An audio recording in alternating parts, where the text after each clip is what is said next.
One of the most iconic rock riffs of all time, and it's way easier than you think. Van Halen's Aint Talkin Bout Love is packed with attitude, power, and that unmistakable edge that defines rock guitar. But here's the kicker. This legendary riff isn't just for the pros. With a few key techniques, you'll be playing it with confidence and swagger in no time. Stick around until the end because I'll show you a killer trick Eddie used to make his playing sound even bigger and how you can apply it to any riff you play. Real quick, if you don't already know who I am, my name's Wade Collins and I run Guitar Fastlane, a worldwide online guitar school. I've been playing, performing, teaching, and writing songs for over 20 years. I've played on many stages, in bands, and solo, and even recorded and mixed albums. But enough about me, let's get to the lesson. All right, so when I first started learning to play guitar, I'd look at picking riffs and songs and think that they were just a bunch of random notes that I had to try and figure out as I was playing through. But what I learned and realized later is that many times famous guitarists are just picking through chords. So they're making chord shapes and then picking notes in those chords. So when you first look at this song or this riff, you might think, okay, these are a bunch of random notes, but they're actually chords that Eddie was changing between. So the chords for this song are A minor, F, and G. So the first few notes are in the A minor chord. So for this, you pick the A string and then the D string, and then the B string and the G string. So that's the first four notes just with the A minor chord.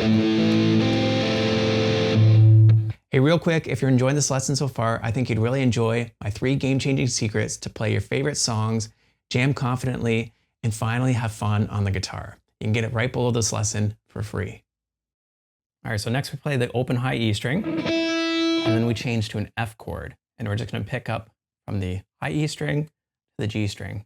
So you can play the F chord like this, just a partial chord on the highest 3 strings, or if you wanted to, you could play the whole F chord shape. So I got, or if you wanted to, you could play it like this. Next, we go to the G chord, and you're gonna pick the high E string and the B string. And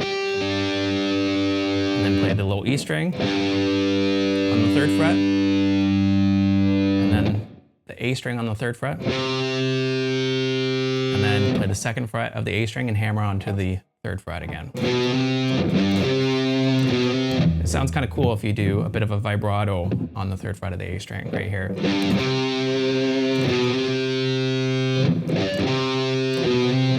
And what makes this riff sound really cool is some palm muting. So take this meaty edge of your palm, place it right on the strings, just a little bit past the bridge. And you're gonna use that to kind of muffle these notes as you pick through them.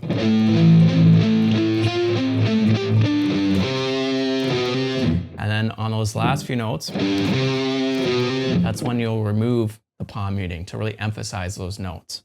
And the palm muting doesn't have to be anything too hard. You still want the notes to ring out pretty good, but just a slight palm mute.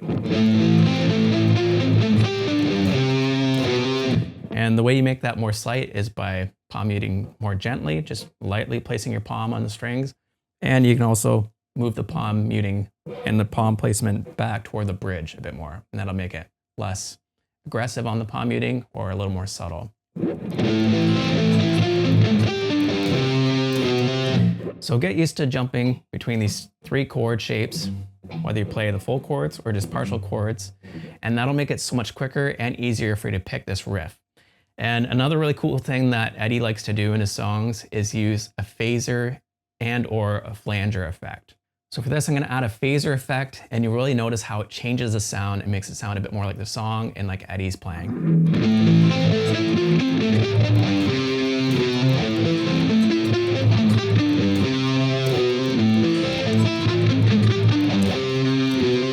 So notice that cool sound that it gives. I got a little too much on there right now just so you can really hear the sound effect of it. I'd probably have it dialed back a little bit less than what it was, but it really adds that cool sweeping sound to the riff as you're playing through it. So you can take this phaser effect and apply it to a bunch of different songs as you play them, either in the main riffs or in the solos, and also take what I said about the palm muting and emphasizing certain notes too.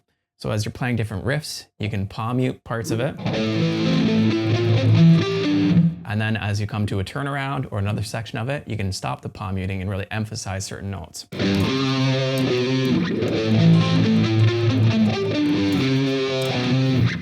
So I hope you really enjoyed this lesson. Lots of cool stuff packed into this riff and all the different parts that go into his tone and the way that he plays his songs.